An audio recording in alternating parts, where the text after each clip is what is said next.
ओम शांति। आज 20 दिसंबर 2023 के परमात्मा पिता के अनमोल मधुर महावाक्य सुनते हैं। मीठे बच्चे, मीठे बच्चे, अपनी रॉयल चलन से सेवा करनी है। श्रीमत पर बुद्धि को रिफाइन बनाना है। माताओं का भी रिगार्ड रखना है। कौन सा कर्तव्य एक बाप का है, किसी मनुष्य का नहीं। सारे विश्व में पीस स्थापन करना। पीस मेकर एक परमात्मा है। यह कर्तव्य केवल एक पिता शिव का है और वो हमारा पिता है, तो हम भी उनके सहयोगी मास्टर पीस मेकर हो गए ना। तो ये इनडायरेक्ट स्वमान मिलता है। मनुष्य भल कितनी भी कॉन्फ्रेंस आदि करते रहे, पीस दुनिया में हो नहीं सकती। भगवान वाच, शांति का सागर बाप जब बच्चों से पवित्रता की प्रतिज्ञा कराते हैं तब पीस स्थापन होती है और पवित्र दुनिया में ही शांति है। हम बच्चे यह बात सबकी या सबको बड़ी युक्ति से और भपके से समझाए, तब बाप का नाम बाला हो। कल भी बाबा ने हमें सेवा पर बताया, परसों भी सेवा पर बताया, तो अब भी बाबा हमें सेवा पर बता रहा है। तो पिछले संडे से बाबा सेवाओं के लिए मोटिवेट कर रहे हैं, ताकि जल्द से जल्द बाबा के अब जो भी बच्चे बाकी हैं बाबा से मिलने के लिए, उन्हें हम बाप के पास लाए। जितना भी हो उन्हें बाप का थोड़ा तो कना दाना वर्षा मिले। हमें इतना मिला है, उन्हें थोड़ी तो मुरलियों का रस मिले, उन्हें भी तो कुछ प्राप्ति हो। तो हमारा दिल पसीजना चाहिए। अच्छा, ओम शांति। गीत आज की मुरली से, मैं एक नन्हा सा, मैं एक छोटा सा बच्चा हूँ, तुम हो मेरे भगवान, प्रभु जी मेरी लाज रखो, मैं एक नन्हा सा। ये गीत तो भक्ति मार्ग का गाया हुआ है, क्योंकि एक तरफ भक्ति का प्रभाव, दूसरी तरफ अब ज्ञान का प्रभाव। भक्ति है रात और ज्ञान है दिन। भक्ति में है दुख। जब भक्त दुखी होते हैं तो फिर क्या करते हैं हम? जब दुखी हुए भक्ति में तो हमने क्या किया? याद करें, भगवान को पुकारा। फिर बाप से पूछा जाता है, ड्रामा में क्या कोई भूल है? बाबा कहते हाँ, बड़ी भूल है, जो तुम मुझे भूल जाते हो। सबसे बड़ी एकज भूल इसे कहा जाता है। एकज भूल मतलब एक भूल जिससे अनेक भूलों को जन्म दिया, और वो है भगवान को ही भूल जाना। बाप कहते हैं कौन भुलाते हैं? माया और रावण। अब ये कहाँ रहते हैं? हमारे ही संस्कारों में रहते हैं। माया मतलब हमारी कमी कमजोरियाँ, और रावण मतलब सारे 10 विकार हमारे बीच जो उत्पन्न होते हैं।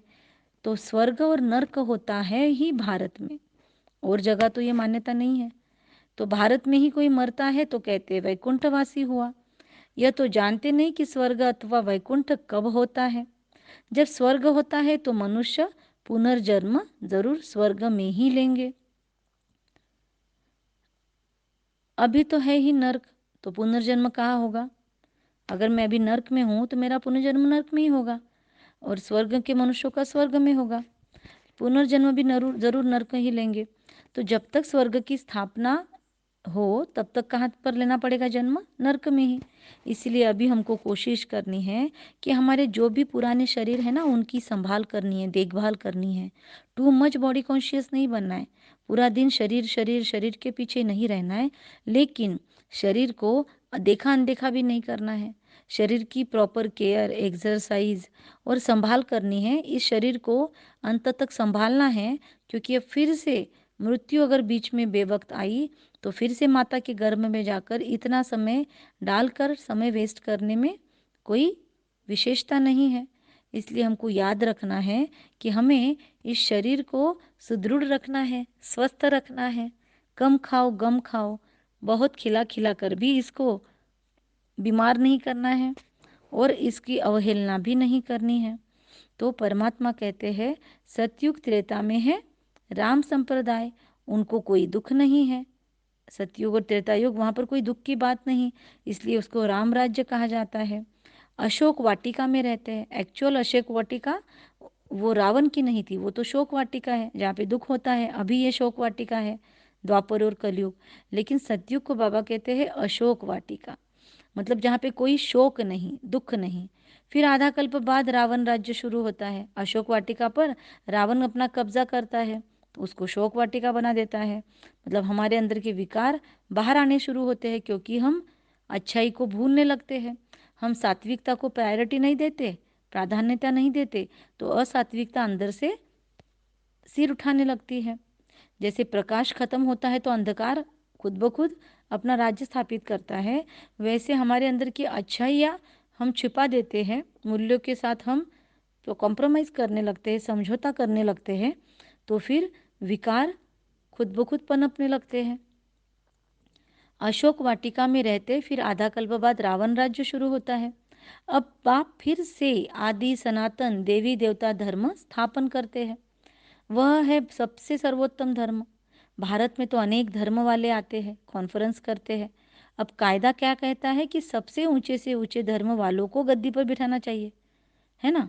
तो एक्चुअली पीस कॉन्फ्रेंसेस कौन कर रहे हैं आज यूरोप में या अन्य देशों में पीस कॉन्फ्रेंस चल रही है, पर एक्चुअली सबसे ऊंचा धर्म कौन सा है, उसे गद्दी पर बिठाना चाहिए। आदि सनातन देवी देवता धर्म सबसे ऊंचा है, ये कायदा है, परमात्मा कहते हैं। पर सबसे आगे किसको बिठाए, इस पर भी कभी उन्हों का झगड़ा लग पड़ता है। जो अनेकों कॉन्फ्रेंस होती है तो बिठाए किसको, उसमें झगड़े होते हैं। तो जैसे एक बार कुंभ के मेले में झगड़ा हो गया, अभी भी होते हैं कुंभ के मेले में झगड़े कि कौन पहले स्नान करेगा, तो मठ में अखाड़ों में भी झगड़े होते हैं। एक तरफ परमात्मा को याद करके निर्विकारी बनना, ये उद्देश्य रख के सन्यासी घर बार भी छोड़कर चले जाते हैं, घर बार का त्याग करते हैं, और सन्यासी बनने के बाद पहला स्नान कौन करेगा, इस रुतबे का त्याग नहीं होता। तो कितनी ये घोर विडंबना है। परमात्मा कहते हैं वह कहे पहले हमारी सवारी चले, वह कहे पहले हमारी, लड़ पड़े थे। तो ब्रह्मा बाबा ने तो सब देखा है, तो याद कर रहे हैं बाबा। तो अब इस कॉन्फ्रेंस में बच्चों को यह समझाना है कि मैं बच्चों को यह समझाना है क्या कि ऊंच से ऊंच कौन सा धर्म है।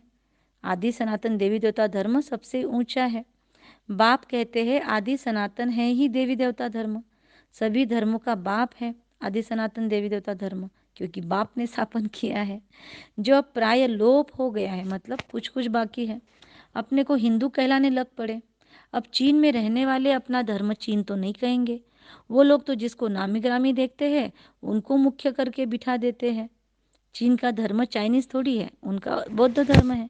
केवल भारतवासी अपने धर्म को भूल गए हैं, और वो क्या करते हैं, नामी ग्रामी जो है सबसे उसको ऊंचा स्थान दे देंगे, उनको मुख्य करके बिठा देते हैं। अब एक्चुअली भगवान के बच्चे मुख्य होंगे, पर ब्रह्मा कुमारी अगर वहाँ जाए तो क्या उनको ऊंचा स्थान देते हैं। तो बाबा इसीलिए सोचते हैं तुम हो ऊंच से ऊंच देवी देवता धर्म वाले। अब हमारा बाप भी गुप्त तो हम भी गुप्त, हमें भी लोग नहीं पहचानते।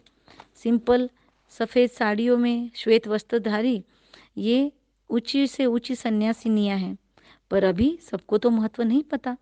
तुम ही बता सकते हो भारत का जो मुख्य धर्म है, जो सब धर्मों का माई बाप है, उनके हेड को इस कॉन्फ्रेंस में मुख्य बनाना चाहिए। सब धर्मों के बाप को गद्दी नशीन उनको करना चाहिए। भगवान अर्जुन को बैठ समझाते हैं। अर्जुन मतलब जो जीवन में ज्ञान का आचरण करता है, परमात्मा से मिले हुए ज्ञान को जीवन में फॉलो करता है, उसे कहते हैं जो ओटे सो अर्जुन। संजय यह है, संजय परमात्मा पिता जगदीश भाई को कहते थे। अर्जुन तो है रथी, मतलब ब्रह्मा बाबा को अर्जुन कहते हैं बाबा।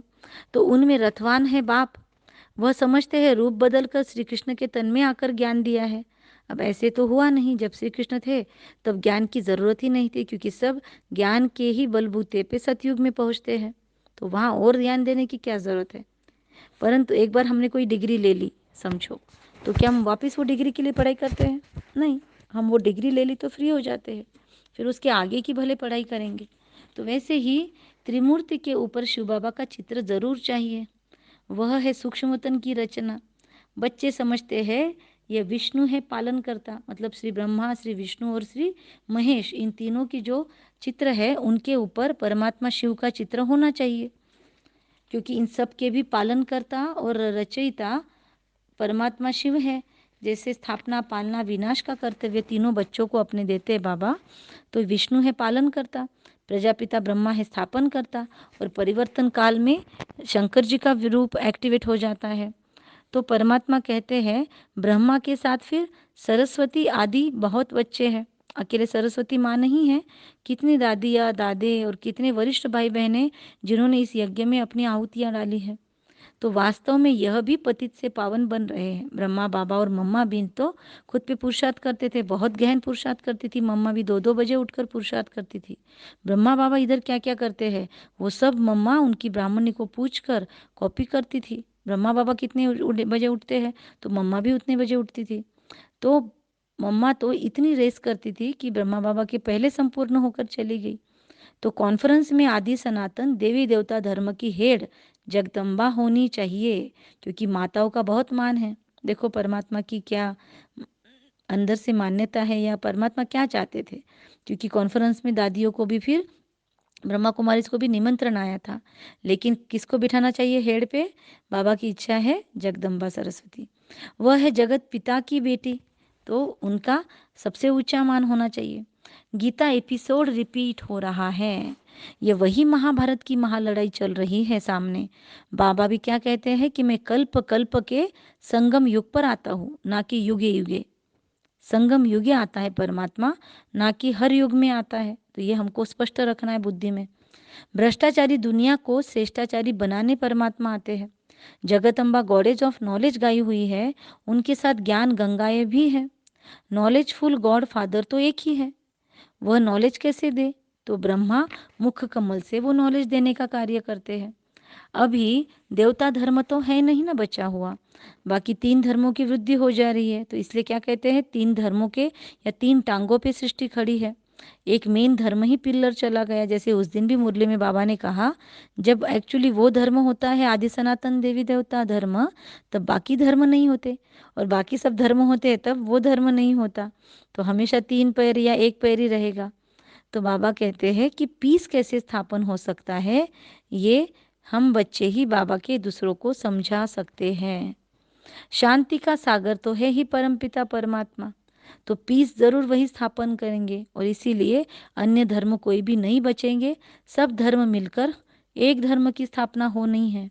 तो आज जो धर्म पर रिजर्वेशंस के या फिर तेरे मेरे के झगड़े चलते हैं, एक दूसरे को मार पीट मार काट कर रहे हैं, ये सब समाप्त होकर एक धर्म एक राज्य एक भाषा यहाँ पर स्थापित होनी है, पुनर्स्थापित होनी है। धर्मदंड तो सही में परमात्मा स्थापन कर रहे हैं। तो ज्ञान का सागर सुख का सागर वही परमात्मा पिता है, ज्ञान का सागर सुख का सागर। तो पीसफुल भी वही बनाएंगे, क्योंकि शांति का भी सागर।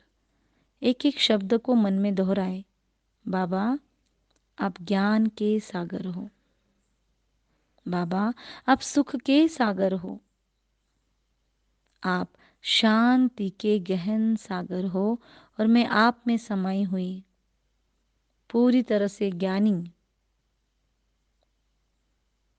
सुख से भरपूर और मोस्ट पीसफुल आत्मा हूं।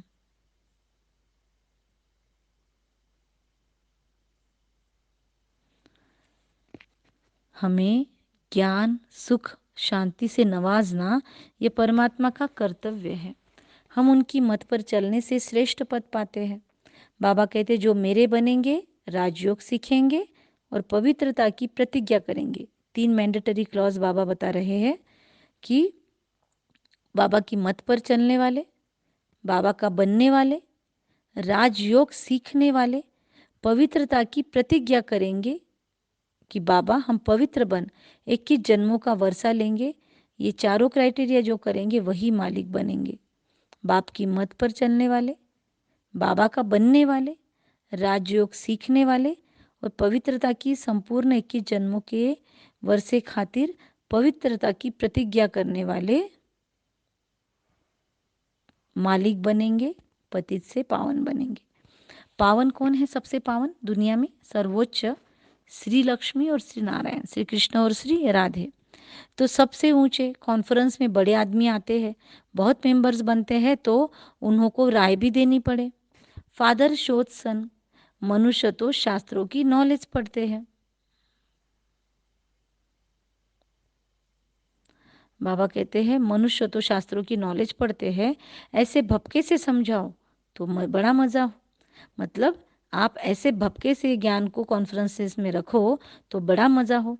तो आप देखो जैसे उषा दीदी जी है, शीलू दीदी जी है, ये लोग कैसे गीता को भगवान के सामने प्रत्यक्ष कर रहे हैं। और भी कुछ बहनें हैं जो गीता पर ही विशेष कार्य करती जा रही है। तो एक तरफ उन्हों की कॉन्फ्रेंस हो और दूसरे तरफ फिर तुम्हारी भी भपके से कॉन्फ्रेंस हो।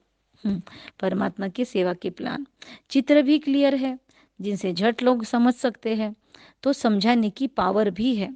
योगी की पावर अच्छी होगी, जो योगी का योग करते होंगे, अमृतुला उठते होंगे, नुमाशाम करते होंगे, ट्रैफिक कंट्रोल करते होंगे, याद पर जिनका फोकस है, तो योगी की पावर अच्छी होगी, वो समझाएंगे तो उनका तीर भी लगेगा।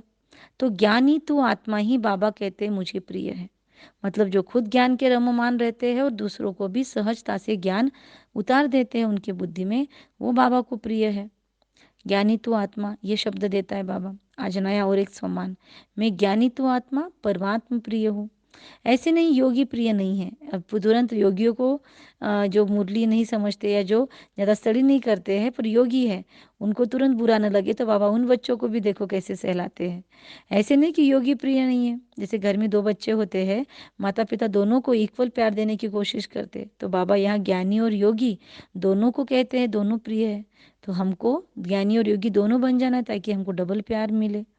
तो जो ज्ञानी होंगे वो योगी भी ज़रूर होंगे, क्योंकि उन्हें पूरी समझ होगी ना कि ज्ञान से योग कैसे करना है और योग से फ़ायदे क्या है। तो बाबा कहते हैं योग परमपिता परमात्मा के साथ रखते हैं, योग बिगर धारणा नहीं होगी। इसीलिए जो ज्ञानी होंगे वो योगी होंगे, योगी होंगे वो ज्ञानी भी होंगे, अगर सही मायने में सीख रहे हैं तो। जिनका योग नहीं है तो जीवन में धारणा ही नहीं, परिवर्तन नहीं, क्योंकि देहाभिमान बहुत है। बाप तो समझाते हैं क्या कि आसुरी बुद्धि को दैवी बुद्धि बनाना है। आज और एक होमवर्क, मैं दैवी बुद्धि वाली आत्मा हूँ, मेरी सारी आसुरी बुद्धि नष्ट हो रही है, हो चुकी है। मैं आज से पारस बुद्धि आत्मा हूँ, पत्थर बुद्धि से पारस बुद्धि बनाने वाला ईश्वर बाप मुझे मिला है।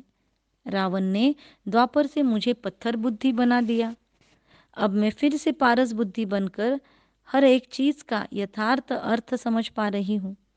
ऊपर ऊपर से चीज़ों को मैं नहीं देखती हूँ, मैं पारस बुद्धि आत्मा हर चीज़ को गहराई से समझती हूँ। ये चिंतन आज करना है। आगे बाबा कहते हैं मुरली में, उन्हों का नाम क्या है, दुनिया की दुनियावी इसका आसुरी संप्रदाय जो रावण के मत पर चल रहे हैं।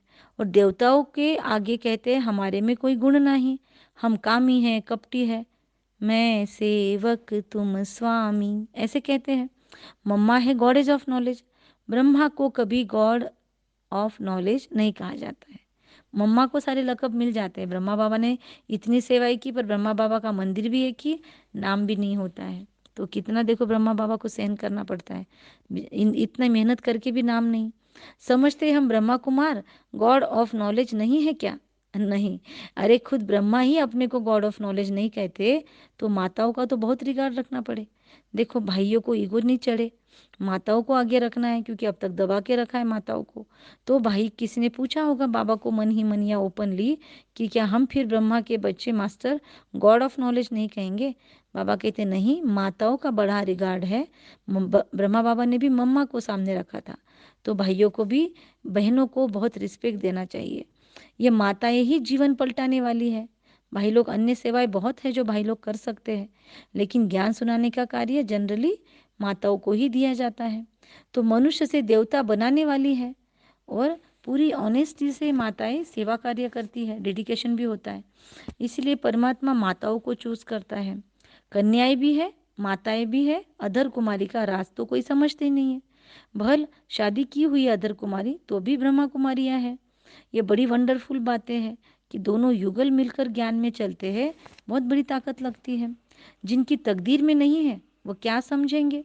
नंबर वार दर्जे तो बहुत है, वहाँ भी कोई दास दासियाँ होंगे, कोई प्रजा होंगे। प्रजा भी चाहिए, बच्चों की चलन बहुत रॉयल होनी चाहिए। हमको अनेकों आत्माओं को समझाना है, फिर उसमें से कोई प्रजा बनेगी, कोई राजा। लेकिन बाबा कहते हैं हमारी चाल चलन भी बहुत रॉयल होनी चाहिए, कोई अनरॉयल काम नहीं करना है हमें। नाम बदनाम करने वाले ऊंच पद पा नहीं सकते। शिव बाबा का नाम बदनाम करते हैं तो बाप का भी क्या हक है, समझाने का हक है। अगर भगवान का नाम बदनाम कर रहे हैं तो उच्च पद नहीं पाने वाले हम, अनरॉयल चलन हो गई वो, तो बाबा को भी फिर आग दिखाने का, समझाने का हक है। यहाँ बाबा मारपीट तो नहीं करता। अगर माता पिता का नाम खराब कर दे तो वो तो पीट डालेंगे, पर ये शिव बाबा तो सारा प्यार से चलाते हैं हमको। चलो अच्छा, मीठे मीठे सिखिलते बच्चों प्रति माता पिता बाप दादा का याद, प्यार और गुड मॉर्निंग। रूहानी बाप की हम रूहानी बच्चों को नमस्ते। हम रूहानी बच्चों की रूहानी बाप दादा को याद, प्यार, गुड मॉर्निंग और नमस्ते। रात्रि क्लास है। अब तुम बच्चे समझते हो क्या कि हम जीव आत्माएं परम पिता परमात्मा के सामने बैठे हैं। इसको ही मंगल मिलन कहा जाता है। गाया जाता है ना, मंगलम भगवान विष्णु मंगलम गरुड़ध्वज मंगलम पुंडलीकाक्षो। तो ऐसे कहते हैं, तो अभी मंगल है ना, मिलन का मंगल है, मिलन का भगवान से मिलन का मंगल है। भगवान वर्षा देते हैं विष्णु कुल का, इसीलिए उनको मंगलम भगवान विष्णु कहा जाता है। देखिए कितना सुंदर अर्थ बाबा बता रहे हैं। मंगलम भगवान विष्णु का अर्थ है मंगल मिलन, और दूसरा वर्षा मिलता है विष्णु कुल का, इसीलिए उनको मंगलम भगवान विष्णु कहा जाता है। जब बाप मिलते हैं तो जीव आत्माओं से वह मिलन बड़ा सुंदर है। बच्चे जानते हैं ईश्वर के वर्षे बाद दैवी वर्षा मिलता है। पहले शिव बाबा से ईश्वरीय वर्षा मिल रहा है, ये ज्ञान योग धारणा सेवा के जरिए 16 कला संपूर्ण, संपूर्ण निर्विकारी, मर्यादा पुरुषोत्तम, संपूर्ण अहिंसक बन रहे हैं। दिव्य गुणों का, समय का, शक्तियों का खजाना मिल रहा है। तो ये ईश्वरीय वर्षा हुआ। और उसके बाद मिलेगा सतयुग में देवी देवता माता पिता बनेंगे तो उनका वर्षा। तो स्वर्ग में पुनर्जन्म मिलता है। हम जैसा खुश नसीब व सौभाग्यशाली कोई नहीं। 5 बार रिपीट करें इसे पॉज करके, मेरे जैसा सौभाग्यशाली कोई नहीं, और चढ़ जाए नशा। विष्णु कुल सेकंड नंबर में हो गया, वह दैवी गोद हो जाती है। मतलब अभी ईश्वरीय गोद ज़्यादा अच्छी या दैवी गोद, सोचने की बात है। तो बाबा ने तो उसको सेकंड नंबर कहा। अभी ईश्वरीय गोद है, यह तो ऊंचा ठहरे ना। देलवाड़ा मंदिर ईश्वरीय गोद का मंदिर है। जैसे अम्बा के मंदिर में है, वो इतना संगम युग का साक्षात्कार नहीं कराते हैं। ये देलवाड़ा मंदिर संगम युग का साक्षात्कार कराता है। दूसरे मंदिर बाबा को देलवाड़ा के आगे फीके लगते हैं। बाबा कहते हैं ये देलवाड़ा मंदिर संगम युग का साक्षात्कार कराता है। तो क्या भाग्य है जो मंदिर बनाने वाले ट्रस्टीज होंगे, भगवान उनको याद करता है हर बार। जितना तुम ब्राह्मणों को समझ है ब्रह्मावत्सों को, उतनी देवताओं को भी नहीं है। क्या बाबा हमारी महिमा करते हैं। देवता इतने शुद्ध हैं, पर बाबा हमें उनसे श्रेष्ठ मानते हैं, क्योंकि हमें उनसे ज़्यादा समझ है आदि मध्य अंत की। तो तुम संगम युगी ब्रह्मावत्स हो। ब्राह्मण ही नरक को स्वर्ग बनाने की सर्विस करते हैं। ऐसे बच्चों को या ब्रह्मावत्सों को नमस्ते करते हैं। वाह, करवाने वाला वो, ज्ञान देने वाला वो, बुद्धि के ताले खोलने वाला वो, अज्ञान अंधर का अंधकार दूर करने वाला भी शिव बाबा, और उसके बाद वर्षा देने वाला भी शिव बाबा, और सर्विस करवाने वाला भी वो, और सक्सेस देने वाला भी परमात्मा ही। और वो सर्विस स्वीकार करने के लिए जो बाबा के बच्चे आते हैं कोर्स करने, वो भी उन्हें भी शिव बाबा ही प्रेरित करता है। और क्या कह रहा है, ऐसे सेवाधारी बच्चों को नमस्ते करते हैं। ये है भगवान का बड़प्पन, सब कुछ करके खुद को छिपा देते हैं। अच्छा, गुड नाइट। धारणा के लिए मुख्य सार, बाप का प्रिय बनने के लिए और योगी बनना है। बाबा का प्रिय बनने के लिए ज्ञानी और योगी बनना है। देह अभिमान में नहीं आना है। मुरली चलाने का हौसला रखना है, मतलब हिम्मत रखनी है। अपनी चलन से बाप का शो करना है। बातचीत बड़े मिठास से करनी है। वरदान, कर्म भोग को कर्म योग में परिवर्तन कर सेवा के निमित्त बनने वाले भाग्यवान भव।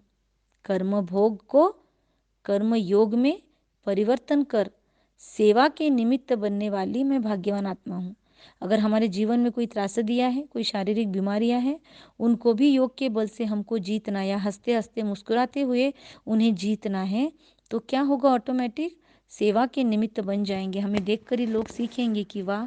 देखो इतनी बीमारियों में, इतनी प्रॉब्लम्स में भी ये कैसे हँसते मुस्कुराते हैं, तो ये सेवा करेगी। बाबा क्या कहते हैं सुनते हैं, तन का हिसाब किताब कभी प्राप्ति व पुरुषार्थ के मार्ग में विघ्न न हो अनुभव। तन कभी भी सेवा से वंचित होने नहीं दे। हमें कोई भी बड़ी से बड़ी बीमारी भी आ जाए तो भी हमें हार नहीं खानी है, कभी भी हमारी सेवा नहीं रुकनी चाहिए। भाग्यवान आत्मा कर्म भोग के समय भी किसी न किसी प्रकार से सेवा के निमित्त बन जाती है।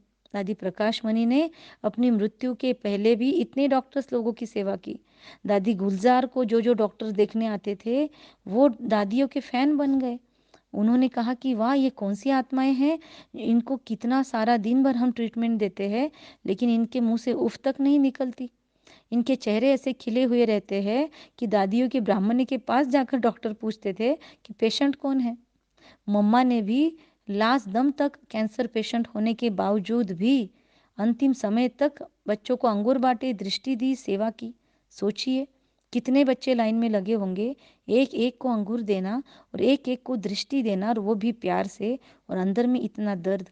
तो क्या अवस्था रही होगी, और चेहरा मुस्कुराता हुआ। समझने तक नहीं दिया मम्मा ने कि क्या है चल रहा अंदर, केवल ब्रह्मा बाबा को समझ में आ गया था। तो ऐसे बाबा कहते हैं भाग्यवान आत्मा कर्म भोग के समय भी किसी न किसी प्रकार से सेवा के निमित्त बन जाती है। दादी जानकी ने भी अंतिम समय तक हंसते मुस्कुराते शरीर छोड़ा। दादी गुलजार ने भी, और दादी प्रकाश मणि के जाने के बाद तो सबसे पहले पूरा फ्यूनरल लाइव टेलीकास्ट होने की वजह से पूरी दुनिया भर में बोलबाला हुआ कि ब्रह्मा कुमारी की हेड गई है। और कितनी सेवाएं हुई उसके बाद। तो कर्म भोग चाहे छोटा हो या बड़ा, उसकी कहानी का विस्तार नहीं करो। उससे वर्णन करना माना समय और शक्ति व्यर्थ गंवाना। ये दुखता है, वो दुखता है, सिर दुखता है, इतनी सेवा कर ली, पैर दुखते हैं, घुटने दुखते हैं, कोई भी चीज़ है छोटी मोटी तो बहुत वर्णन करने की आदत है क्या मुझे? आज चेक करेंगे। कुछ भी दुखता है तो सहन करना अलग, डॉक्टर के पास जाकर दवाई लेना अलग, वो तो करना ही चाहिए, लेकिन उसका वर्णन 10 लोगों के पास नहीं करना है। योगी जीवन माना कर्म भोग को कर्म योग में परिवर्तन कर देना। उस वक्त में आत्मिक भान का पूरा अभ्यास और अपने ही शरीर को परमात्मा की सकाश से सींचना। तो योगी जीवन माना कर्म भोग को कर्म योग में परिवर्तन कर देना, यही भाग्यवान की निशानी है। तो हम ऐसे भाग्यवान हैं? चेक करें, नहीं है तो बंद कर दिखाना है। स्लोगन, दृष्टि में रहम और शुभ भावना हो तो अभिमान अपमान की दृष्टि समाप्त हो जाएगी। हमारी दृष्टि में रहम और शुभ भावना हो तो अभिमान व अपमान की दृष्टि भी समाप्त हो जाएगी। अच्छा, कम बोलेंगे, धीरे बोलेंगे, मीठा बोलेंगे, सत्य बोलेंगे, सोच समझकर बोलेंगे। निमित्त भाव, निर्माण भाव, निर्मल वाणी। ओम शांति।